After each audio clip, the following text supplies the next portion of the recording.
Hello guys, magandang araw po sa lahat. At eto po ulit tayo, Atoy TV. At magbibigay na naman tayo ng impormasyon at totoong collector's value sa barayang ating tatalakayin. So ito ang $1 Canadian. So ayan po, Queen Elizabeth II. So aalamin natin guys ang kanyang collector's value. At ipapakita ko rin po sa inyo kung magkano ba ang bilihan nito online sa eBay. So, titignan natin yan at ang collector's value sa ating source, ang Endat Numista. Kaya make sure na tapusin mo yung ating video para makuha mo yung buong detalye patungkol sa barayang ito. So, itong barayang ito guys ay $1. Ayan, 1988. So, alamin natin ang features ng barayang ito. Ang barayang ito guys ay may taong 1987 to 1989. So, ayan, ang value nito ay $1. Ang currency niya ay dollar at ang composition ay bronze-plated nickel, 0.915 nickel at 0.85 bronze. At may bigat itong 7 grams, diameter na 26.5, thickness na 1.75 mm at ang shape nito ay hendecagonal. So ayan, ibig sabihin po ng hendecagonal ay 11-sided po siya guys. At ang technique po nito ay milled at orientation, medal alignment. So ayan po yung features ng ating barya na $1 Canadian. So ayan po ang features ng ating barya na $1 Canadian. At ngayon nga ay punta tayo sa ubers ng bariyang ito. So, ang ubers po nito ay ito. So, ayan, makikita natin dyan si Queen Elizabeth II. At makikita natin dyan ang kanyang pangalan. Ayan, Elizabeth II. At dito naman sa kabilang side ay DG, Regina. So, iyan po yung makikita natin dito sa ubers ng ating barya. At ngayon nga ay puntahan naman natin yung reverse ng barya. So, ayan. Makikita natin dito sa gitna ang Canadian loon swimming on a lake. Kung ikukumpara natin to dito sa atin, mukhang bibi to, itik. So, comment down below guys kung ano ang tingin nyo dito. At dito naman sa bandang itaas niyan, ayan. Parang ano siya, pine tree na bundok. Ayan, may bundok at saka may mga puno na pine tree. At sa taas po niyan, makikita natin dito ang Canada. So, ayan po ang mababasa natin dyan. At dito naman sa ibaba, ayan, ang kanyang mint year, 1988.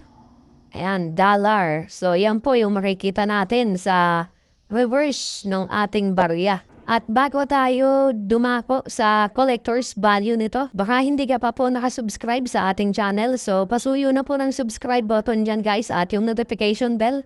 Huwag niyo pong kakalimutan para updated po kayo sa mga i-upload pa natin na video dito sa ating channel. At sa mga barya pang ating tatalakayin. So, at sana rin po ay paki-like and share no ating video guys. I-share niyo po sa mga kakilala niyo at kaibigan niyo, para maging sila ay maging aware sa mga old coin na tinatalakay natin dito at sinasabi natin yung totoong collector's value. So, ayan guys, at ngayon nga ay dumako tayo sa Numista. So, ayan guys, andi dito na tayo sa Numista. At kung makikita nyo, ayan, ang 1988 ay may 1, 2, 3, 4 na variation. So, ang hawak po natin ay itong nasa unahan. Ayan, may frequency siya na 40%. At yung pangalawang 1988 naman, ayan, ito po ay proof like. Meron po siyang frequency na 0.15%.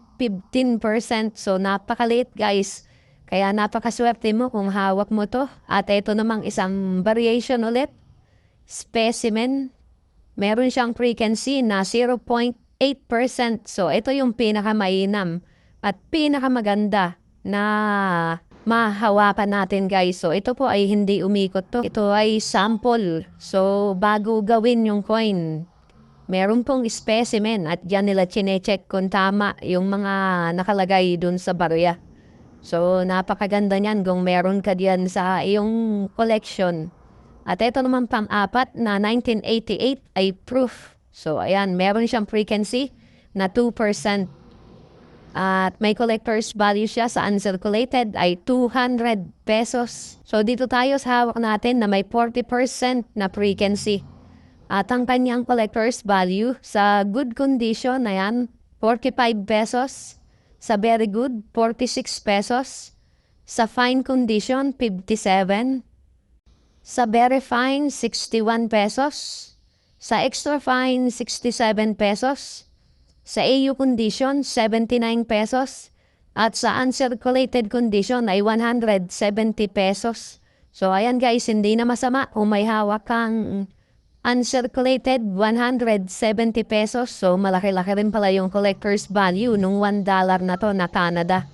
Na si Queen Elizabeth II. So ayan, ang kanyang collector's value guys dito sa Numista.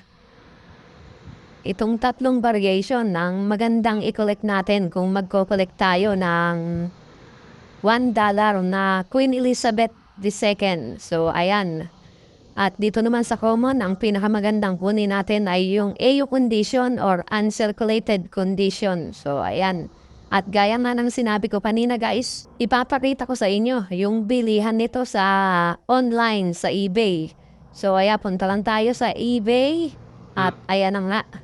Nandito na tayo sa eBay guys at dito ay may nagbebenta, ayan, 1988 Canada $1 loon coin, Canadian $1. So ayan, binibenta niya ng $368. So napakalaking pera niyan guys, $368. So i-convert nyo na lang sa piso natin kung magkano ba ang $1 ngayon dito sa atin. At ito namang isa ay binebenta niya ng $5.8. So, ayan. At ito namang isa ay $8.71. So, napakaganda ng kondisyon ng isa na to. Pati ito maganda rin. At ang sumunod naman ay binebenta niya ng $3.59. So, ayan, 1988 Canada $1 coin. At ito namang sumunod natin ay $199.99. So, almost $200 na yan guys. At ito namang isa ay $6.52. Binebenta niya. At ito naman ay $6.16. At ito namang isa ay $6.81. Ayan. At itong isa ay $200. So, ayan, binebenta niya ng $200. At ito pang isa, napakaganda ng kondisyon. Binebenta niya ng $5.81. So, ayan, at ito pa, $4.83. Napakaraming nagbebenta nito sa eBay. So, ayan, $7.26. At ito ay $899. So, ayan, 1988 Canadian Loonie $1 coin. At itong isa ay $350. So, ayan. At ito namang isa ay $3. So, ayan, Canadian dollar. At ito pang isa, $2.79. Ayan, napakaraming nagbebenta dito sa eBay ng $1 Canadian. At ayan na nga guys, nakita nyo na yung kanyang collector's value based on website Numista. At yung kanyang bilihan naman online sa eBay. So napakalalaki ng bentahan online. Ayan, nakita nyo na, merong nagbebenta ng $300 plus, may $200, at ang pinakamaliit ay $1.60. So, yan po yung kanyang collector's value. Nakita nyo based on website Numista. At kung meron ka nito guys, mas magandang hanapin yung proof-like specimen at saka proof. So, yun po yung magandang i-collect dito sa Canadian $1 Loonie coin. So, ayan guys, sana po ay nakapagbigay na naman tayo ng impormasyon at kaalaman patungkol dito sa bariyang tinalakay natin. So, ayan guys, sana ay paki-like and share ng ating video guys. Hanggang sa muli po, marami pong salamat.